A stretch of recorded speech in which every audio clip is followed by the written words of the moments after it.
story à la carte à Dubaï, story à la carte à Dubaï. Les chapines plein de grâce à Makambo qui faut au temps olympique. Donc il y a la carte à Londres pas Makambo quoi. Et c'est bon. Pour tout n'attendre pas baquer dans Mbunda, pour t'en bêta pour comprendre que quoi. L'identité est very strong. La carte à Dubaï. En direct naturel.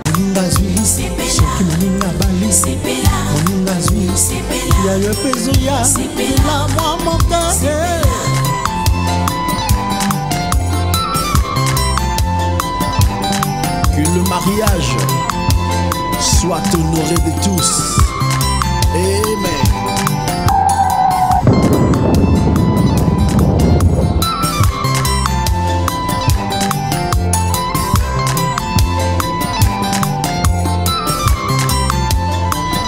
Salut à vous tous, très chers abonnés, amis de Tonton Promo TV, votre chaîne d'information, d'éclaircissement, pourquoi pas aussi de décryptage musical. Votre humble serviteur au micro, Ridolphe Nkosari de Rido pour les intimes Tonton Promo. On est venu juste un tout petit peu en mesure d'urgence, c'est juste question de vous éclaircir.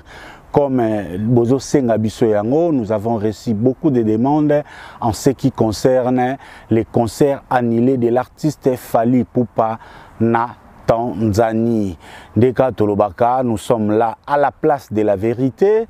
Libanga Ezana Sima, vous savez que récemment, Azali Kola Libanga, manager n'a chapin de Epsinga Tonton pour Mocha Kiti pour les vendre les Kola Libanga, vous a vraiment confortable tes mains. On reste toujours dans cet endroit pour symboliser notre volonté de vous restituer les informations musicales dans toute sa sincérité, pourquoi pas aussi dans la vérité vraie. Toko déroger les règles parce que Tolobakayango toujours censé continuer que Tonton Promo TV est une chaîne, certes c'est une nouvelle, mais que nous souhaitons apporter un nouvel élan dans la chronique musicale congolaise parce que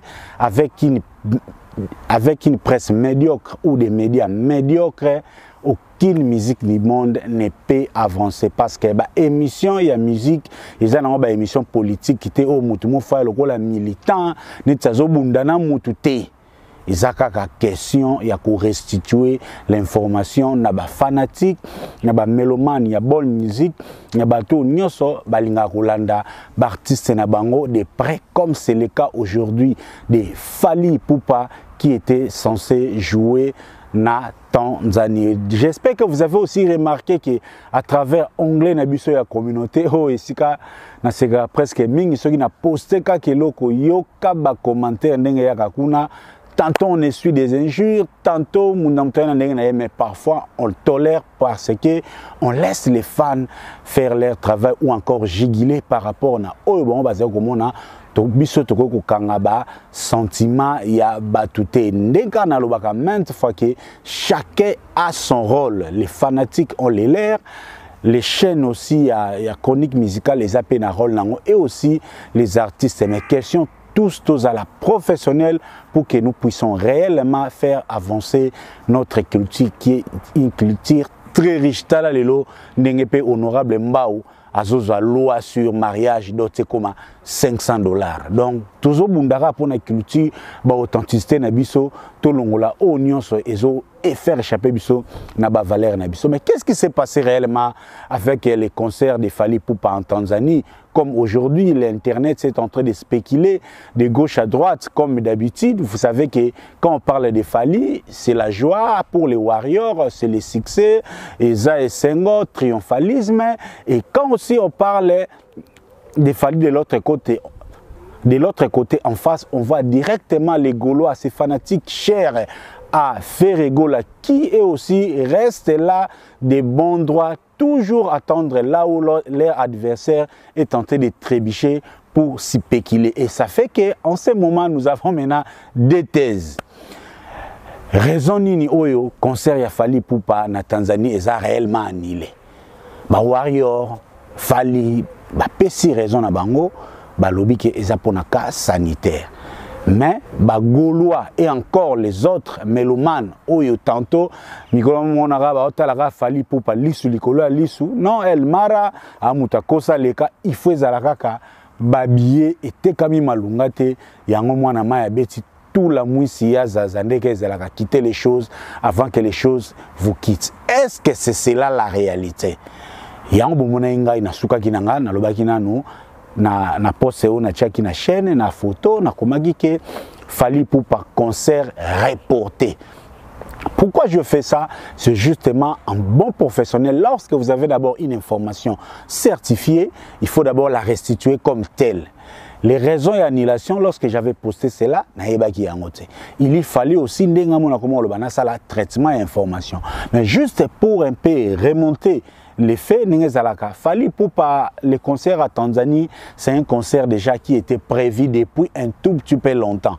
Ça spéculait déjà, c'est près de 3 mois qu'on en parlait. On attendait juste des dates officielle où ils allaient confirmer pour artiste à Kendekuna. Il y a presque, je pense, tout au plus 3 semaines que l'artiste a commencé de faire la promo de ces 2 grands événements qui étaient prévus. L'un na hôtel Serena na Dar es Salaam et Moko aussi dans une des provinces de Tanzanie où ils ont un combo ya Mwanza. C'est là où les dates étaient calées, premièrement les 23 ou les 24 je pense, et les deuxièmes concerts à Mwanza ils ont prévu les 27. Donc comme je disais tantôt, il y a 3 semaines que l'artiste a officiellement commencé la promo de ces 2 grands événements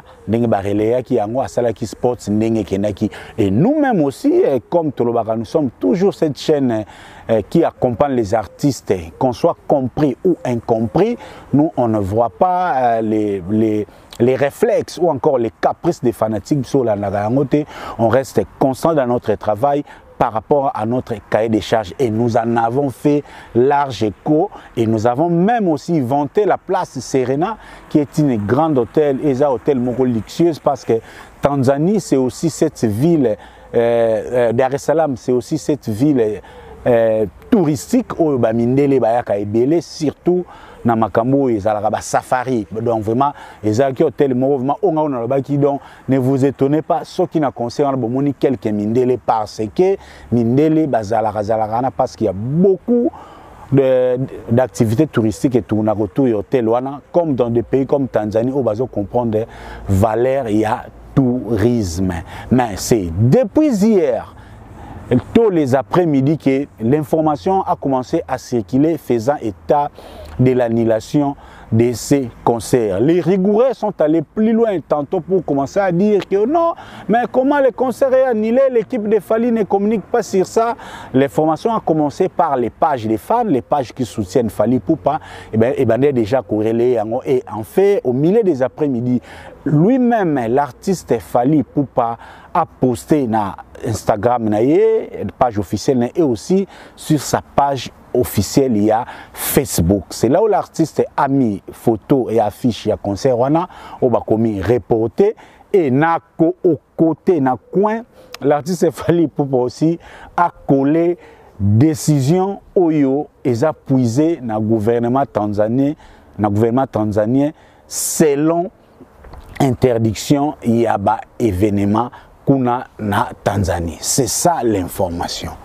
Maintenant, ba oyo bazoko lobake Fally Ipupa accueilli parce que ba billet tekami biente abangi mpiaka abangi mfuilu talaka El Mara mkonza ba sold out akoya na Dar es Salaam boye batu baya malunga te lelo pata bolobi bo triquer na caméra mais ba téléphone batu ezanga raté ba lobi que non Fally Ipupa abangi mpiaka. Et c'est vrai, entre l'équipe de Fally Ipupa et ceux qui estiment que Fally Ipupa a eu prétexte, il y a environnement lié à Covid pour Hakim Ampiaka, est-ce qu'ils ont raison? Est-ce que leur raisonnement est fondé?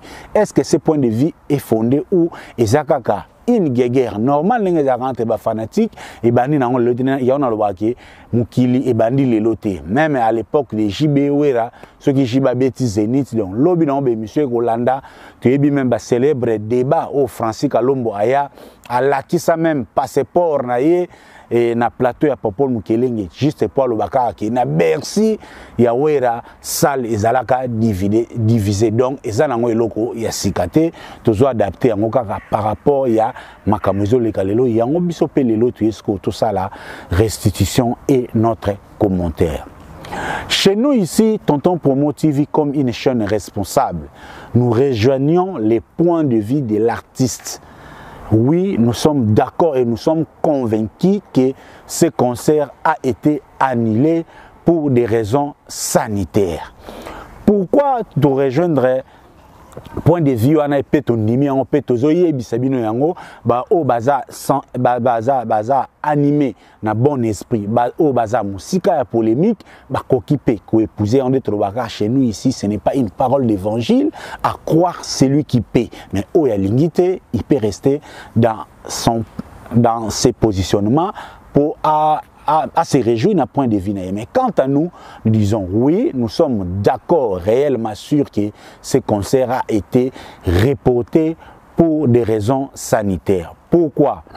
Parce que premièrement, en termes d'information, vous savez que Tonton Promo, lorsqu'il y a des questions polémiques ou des questions qui divisent l'opinion, nous, avant de venir, nous essayons dans notre musique d'entrer dans la profondeur de l'information, question de traiter l'information, pour talapé bas point de vue, ni oiseau entouré, événement pour toi qu'on restitue bino et là comme des responsables. Dans le baga qui est Tonton Promo TV, les lots eza, ceux qui ont la seule chaîne, oh Tonton Promo 20 ans. Maintenant le bata parmi rare chaîne, oyo et kumba maka.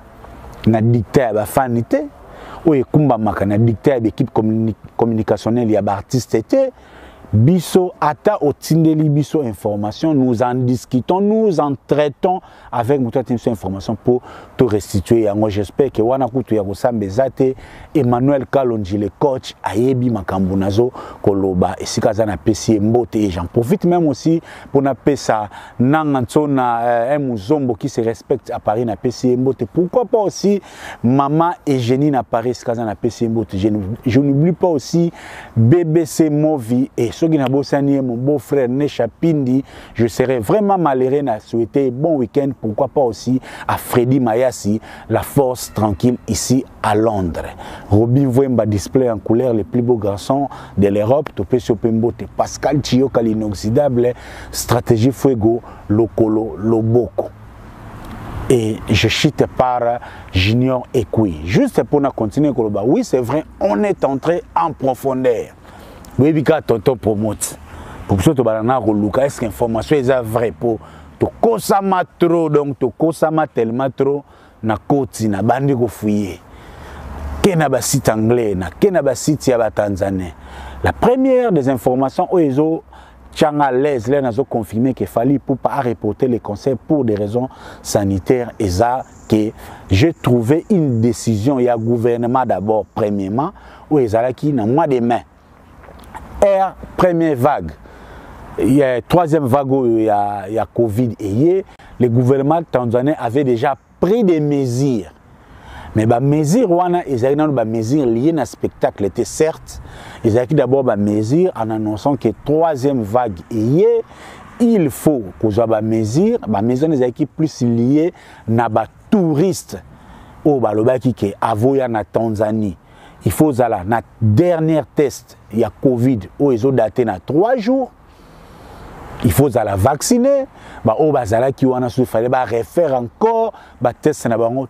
Donc bref pour dire que c'était des mesures certes liées na Covid, mais particulièrement pour les touristes et pekisa qui na nous grand événement.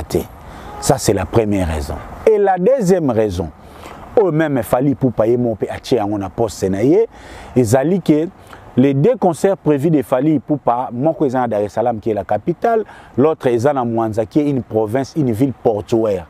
Mais ministre, une des autorités, il y a le gouvernement central, a fait ça qui déjà la directive, n'a pas autorité à province il y a Mwanza qui désormais décision donc il y a je pense il y a 3 jours 4 jours désormais dans la province il y a Mwanza l'activité où ils ont rassemblé Batu et Belé ils ont d'abord interdite.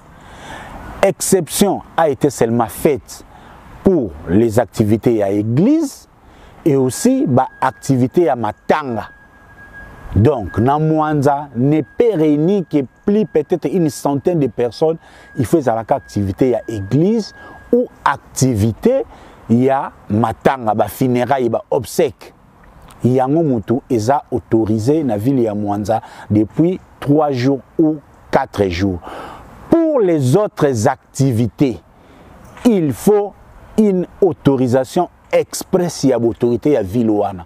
N'est-ce dans les cas d'espèce, si par l'absurde, l'organisateur ou le producteur ya concert ya fali pour pas alinga qui a tenu concert beta mawana, il aurait fallu à ça la source une demande express pour basalaye autorisation moko express.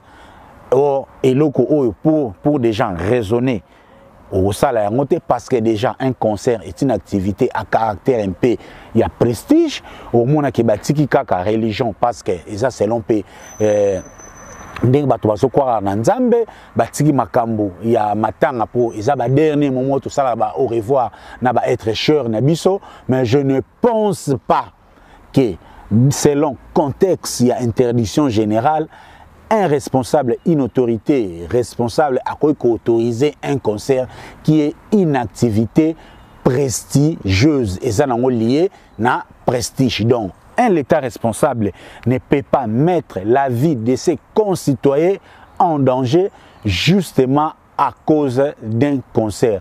Voici les 2 raisons majeures où ils ont fait croire que raison sanitaire est la meilleure des raisons et c'est une raison fondée. Il y a encore une autre raison complémentaire comme quelqu'un qui est souvent dans les secrets des organisations des événements, tantôt comme stratège, tantôt comme conseiller dans la promotion ou encore dans la communication. Ce sont des pratiques où ça la marque très souvent.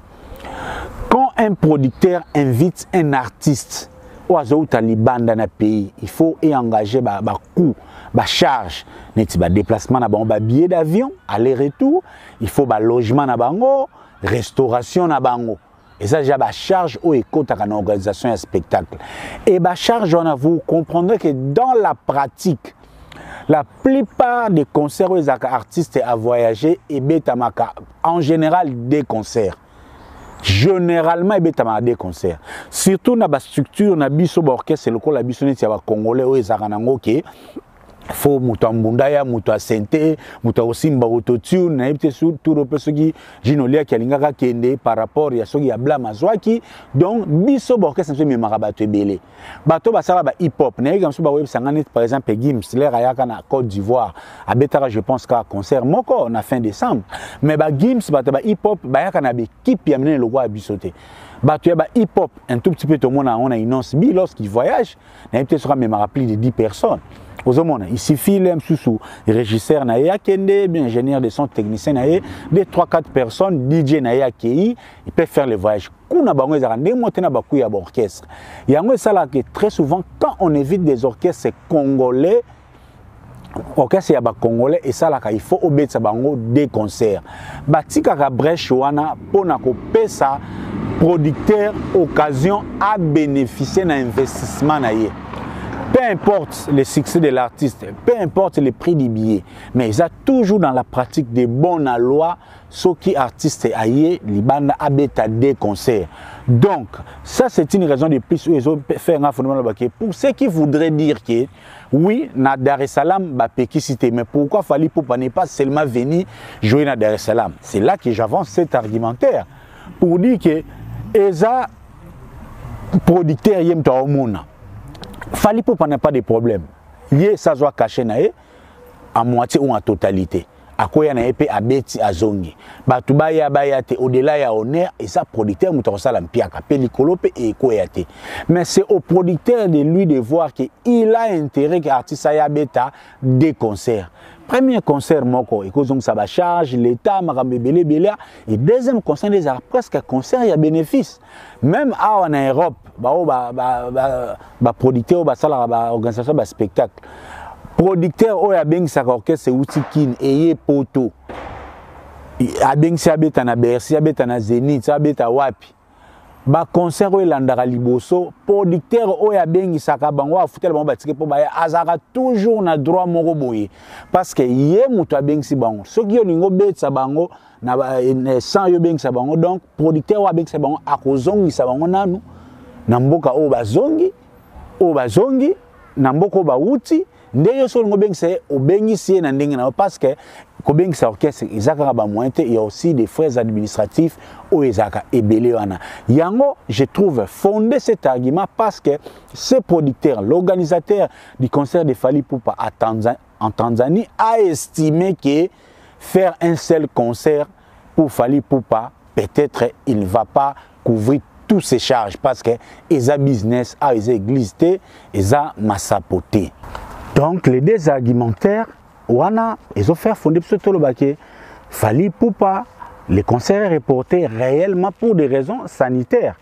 Oui, je sais qu'il y a une tendance aujourd'hui qui estimerait que tantôt l'artiste Fally Ipupa est en train de passer des mauvais temps, tantôt parce qu'il y a les problèmes de ses enfants et son ex, et tantôt parce qu'il y a un concert autotune et Simba quitté, tantôt il y a un disque d'or qui n'arrive pas encore, on tenterait aussi de coller comme type Fally Ipupa et Azo Pesa, tant mon besoin les bientôt. Je ne pense pas. Je sais que on ne devrait pas être superstitieux. Carrière, il y a battu raté, il y a toujours des histoires parce que nous sommes des humains. Tout ce que nous faisons ne dépend pas forcément de notre aura, de notre organisation, de nos moyens, on a un bongo matériel, non. Parce qu'il y a aussi des causes extérieures à notre bonne volonté, comme le cas d'espèces MENA. Comme le cas d'espèces Netorbango. Et je ne vois même pas comment est-ce que quelqu'un comme Fally Ipupa vraiment Koya parce que billet était kamité. Je ne pense pas. Déjà, les producteurs, Yemoko, Yemoko, Azopesa déjà la directive pour na somba qui billet, s'il faut les rembourser ou bien garder billet, apesi la directive, voilà. Donc c'est déjà certain que ba débit, il y a bacha billet et si et bandaki. Je sais que tendance n'est na oloba ezaki que oh non peut-être ba billet a fallu eza trop cher et outne l'Obama qui na Côte d'Ivoire né pe l'Obama qui na Cameroun et na Tanzanie aussi. Je ne pense pas vraiment parce que les billets ici et bandaki côté kama et quelqu'un comme Fally Ipupa même si billets en à lenteur et achat mais il faut que l'artiste arrive sur place. Il faut que l'artiste arrive sur place pour que à marteler encore aussi la promotion parce que lorsqu'il y a des concerts comme ça dans le contexte où il faut artiste l'air à commis à marteler encore tantôt passer des émissions ou pourquoi pas aussi inviter quelqu'un à y un podium ou par exemple un orchestre local où il faut enlever les rideaux plutôt nous soit déjà moyen où et que ça sous pour matissa que babier comme et encore que les lots je ne pense pas que Fally Ipupa ait perdu ses pédales côté à Tanzanie parce que déjà à fort d'un featuring avec Diamond dans le passé et aussi un autre featuring au Baouto Sana garçon na jeune ceux qui barnent boyo baza qui na baza sous na Diamond tout cela ils a support oyo ils ont joué na faveur et artistes par rapport il y a présence na Tanzanie et puis entre nous na ba Afrique australe ou bien na ba Afrique de l'Est. Croyez-moi, notre musique a encore sa place. Il ne faut pas tout confondre. Hein. La musique, on laisse aujourd'hui souffrir dans le sponsoring, dans le management, manque de médias professionnels, manque de producteurs, manque de mécènes, mais qui n'a rien à voir avec la qualité de la musique. Pour basse, nabiso, na tempo, nabiso, na mbunda, nabiso, na solo et Feli Dimbeni. Zomona, les obdètes na Dar es Salaam, wana olingo linga to ko bouger. Moi, j'ai été na bakota na ba Zimbabwe, bakota ba Tanzanie wana donc bakota ba Zimbabwe, ba Zambie, toyebi comment musique na biso ezakuna. Ya on même bomona que la plupart des musiciens au lensu bomona na kine simbate ba batama na bona ba wana parce que ils jouent des concerts, ils prennent des contrats. Beaucoup bazara na kene ba kena ratina Dubaï. Mais c'est le ça orchestre un peu local, bazan engrenage à communication makasité, moi boy bango ezate. Donc c'est difficile vraiment un artiste congolais au hasard à succès, hasard par exemple top parmi les top locaux la Fally Ipupa aya na nini kuna abeta nzadi par rapport à babi et puis à qui ma concert na niveau non ça c'est trop fort donc et koko ya mais s'il vous plaît tous là quand même moi moula il est loté quoi les loté to yebi quand même moi ba kwana nde balinga musique na biso parce na ba coin wana kutu ya ba Tanzania bazimo oko kene même ko beta na kombo afali. Donc na boîte moko pe boye ba ko tia non OK ça va congolais ko ya et beta musique ya fali poupa ba tchepe tike boye batu ba ye sans fali aya et ça vaut aussi pour faire Kofi Wera Jibe ba OK jazz et zaza wana yango te comme cop ya bato ba beta la musique na ba coin wana donc pour ne rater le baga boza là ba maman na désorganisé pour ekomati na point pena ya niveau wana donc tout cela et puis en ce qui concerne les événements aussi la Tanzanie lorsque j'ai fouillé je suis allé plus loin comme Mekakotal un tout peu est-ce que il fallait à lobby concert à reporter est-ce qu'il y a encore des concerts prévus na week-end oh déjà je n'avais pas trouvé surtout na Mwanza Kutu ezate na Dar es Salaam je ne sais pas les prochains concerts même il y a Diamond ils ont le 5 août donc tout ça les lots dans 2 semaines le 5 août la situation peut changer ce qui est changé même Diamond le 5 août a koki peut reporter parce que écoute les lots ba star nyonso presque Afrique baza coincé na likambo ya Covid Davido azana ba concert annulé belé Diamond lui-même n'en parlons pas Wizkid ba concert annulé zé belé donc n'en parlons pas parce que les lots tendance c'est vrai et ça il y a ouverture selon pays na pays ni en ça là niti na France a ça ni makam ya ba passe biso en Angleterre parce que ba funguli mais les fali pour pas aroya les 29 les 28 août je pense à Rosala na carnaval il y a que la femme ils ont vraiment bazana ba Davido ça peut aussi arriver à 2 semaines si la situation change ba annuler yango mais jusque là ils en nous maintenir fali pour pas à Londres c'est un événement payant. Ils ont au foot, ils ont fait l'été, et cause à la paix annulé. Donc, ça n'a pas la liété, na artiste Fali Ipupa. Donc, vraiment, c'est ce que je voulais partager, échanger avec vous, parce que nous, on est là pour dire la vérité comme telle qu'elle est. Parce que on est censé, nous, les médias, vous apporter la bonne information. Dès que vous allez chez nous, on essaye tant soit peu de faire la différence par les traitements de l'information, par la rigueur de l'information et aussi par l'indépendance de l'esprit. Parce qu'on a tous un abisso awa, nga ba caprice ya ba orchestre ya ba fanatique, na comme ba plainte moko complaisante. Ozomona mona kala kola mwana zolela inge ozo melise milk donc otike pe mwana bando lelo ebiki ya obimane makilate obimaka ma ya misu donc warrior soka zo ya tata promo ndenga ta bozwi bana bina basi kuma kotinda ba finganga vie père asala nga boye nazomona mnoka lokola bana bazolela ndeka ba mapasa nga balela ka er moko bengi mère double équipé ba on er ma mère tika ba on na obimama makilate parce que je suis comme votre père. Donc, nga mutufuna entretenir bino na ba konifalisto ba finganga na ba warrior ba finganga c'est de mon devoir de vous entretenir. Il y a même des gens où ba koma ko bengela ngande konanga very strong ko ya mbaka tonton promoter azae ozolingo escroquer ba tuna kombo nanga. Quelqu'un comme JP Bakiti ozolingo escroquer mutu na kombo nanga. JP Bakiti yo pesa nga contrat la Lacoste. JP Bakiti yo pesa nga contrat ya Eric Lem ya Christian Lem.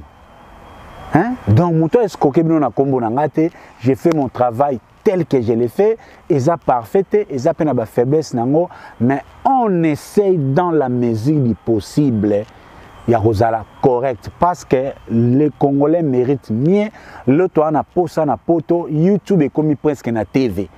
Moi, je suis na TV à Sombi, écran na plasma ya munene ya 65 pouces.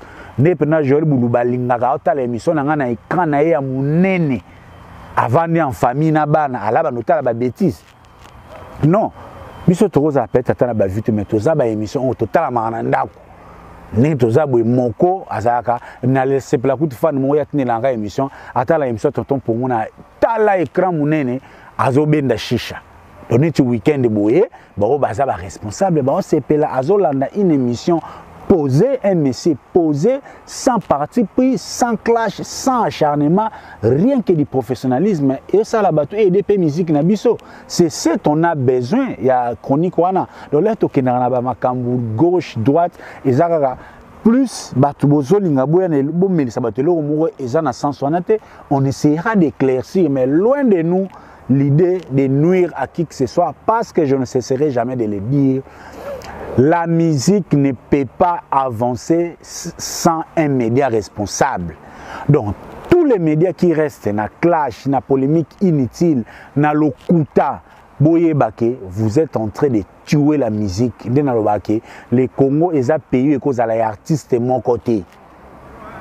Il y a des artistes, ils ont des bar, mais ils ont des avant là, il y a des nzembo na kotisi reku na zuye note savi nanga nini na problème nanga bakota kaboloko soki obuki mibeko nino lingaka na sala ponga na sali sifi oyebi combien de personnes ceux qui bazboye sans raison ne balela na nzembo wana. Vous croyez que soyo beti bersi beti zentinde olongoli nzembo wana mitwa bato bolongola ngote parce que la musique est bien, si c'est ça ma Congo, nous allons faire promotionner tous les artistes dans la mesure du possible. Dans la mesure du possible, on toujours répété que Christian Lema abimisi déjà Masoso 3 titres et ça on a le téléchargement, VIP local. Robin Vouemba display en couleur les plus beaux garçons de l'Europe et na Freddy Maes Force tranquille na voiture na bon les bazoya boyo kapina musique wana ya Molokai un bon chanteur à Zoyemba. Ça fait plaisir. Ça fait plaisir. Ça fait vraiment plaisir. Nengi musique na ba couleur rebelle. Donc c'est ce que je voulais un peu apporter par rapport au report il y a concert, il y a Fali. Pourquoi donc on reste connecté au moment opportun. Tokoya, s'il y a un changement, on va l'apporter. Ce que ça encore recalé, déjà à mon côté déjà, et si on a réservé déjà Ginolia qui sont comiques à Tanzania bengaï. Ayambanga ngana bengaï.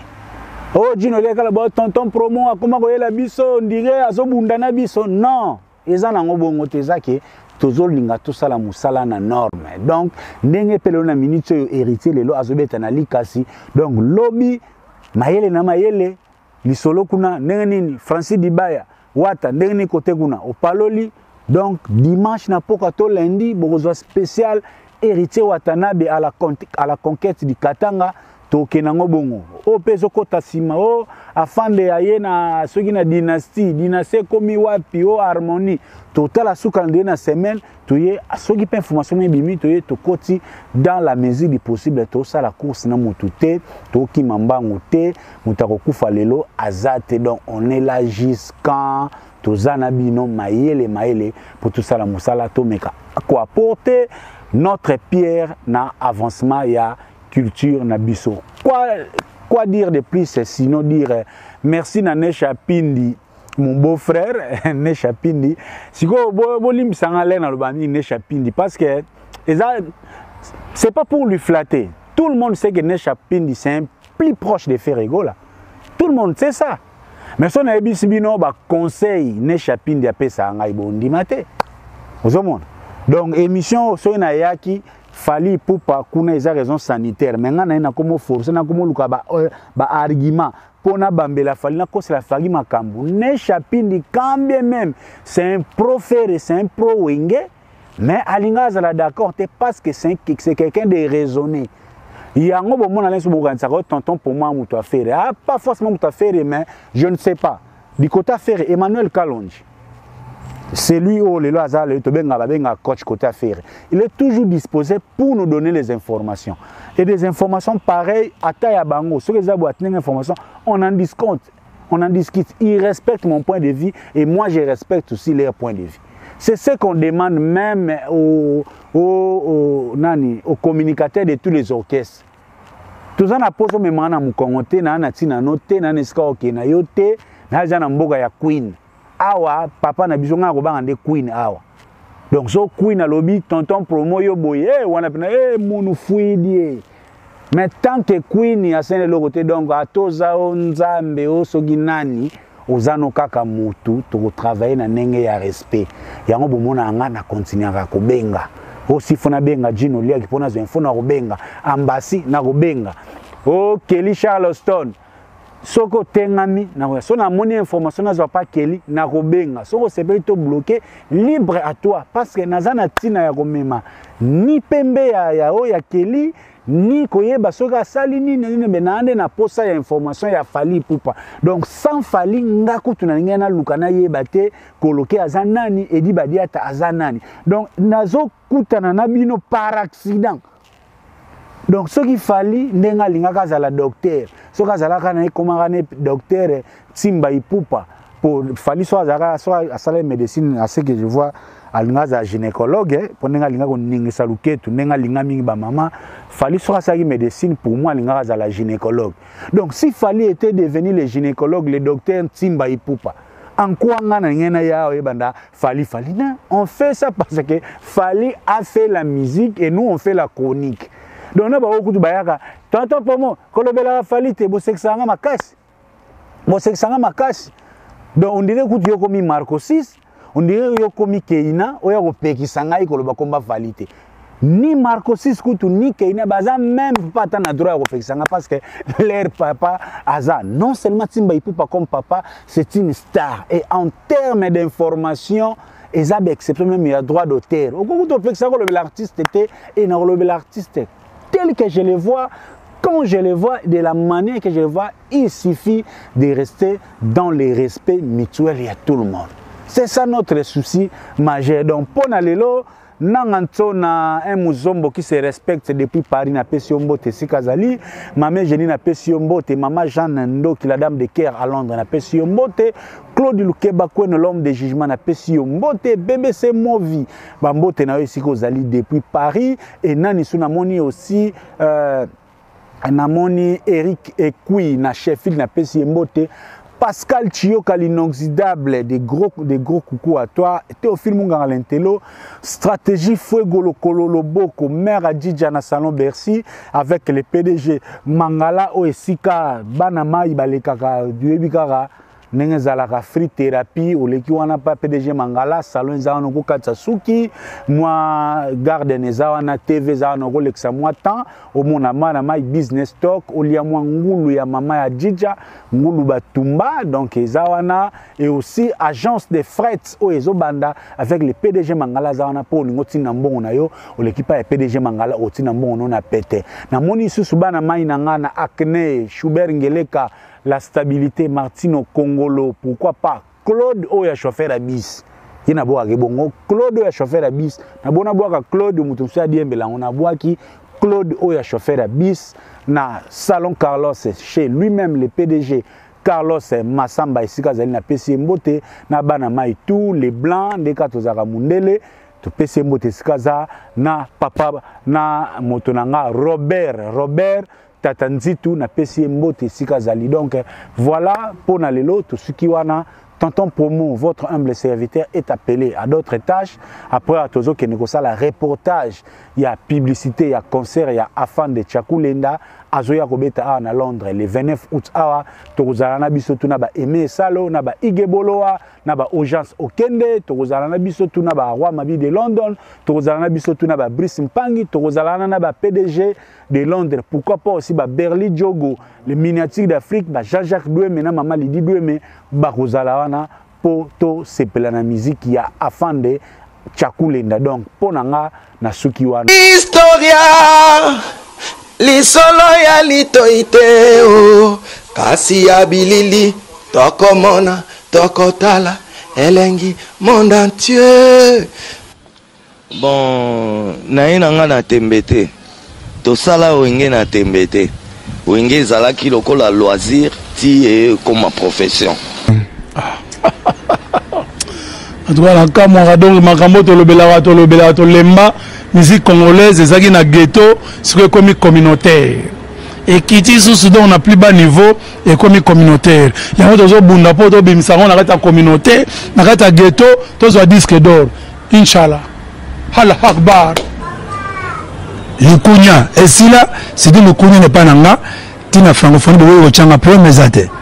On a peut-être francophonie, mais il y a un poto. À ta francophonie, nous avons créé. Déjà, comme moi, nous avons ça et outil n'a pas Wemba. Au mon côté, nous avons déjà. Je veux dire, si aujourd'hui, nous avons ça c'est grâce à Ndiembo, à tout le monde, ça chanté par Papa Wemba. Historia avec Didier Nzita. Non, remercier Soussou. Oui, rasson droit de la forêt. Oh, Léona Milito Didier Nako Saote, ba mise no somo na bayara ba lobara. Passeport à Liboso. Oui, ramta bimise la biso. Soso à Liboso pa babo nane na ba fête so ba première communion. D'abord ba ke wera to liango soso musaka mampata mutalamba ka ba musicien au mona rana ba fiba misapina maboko na ma cause. Dans les tout puissants Nzambe Mokonzi Mtasala gaï ba destin et ba gayo za journaliste et comment que ba Dubaï pam pam ba journaliste belé pe bazo kene kasangulu pamba pam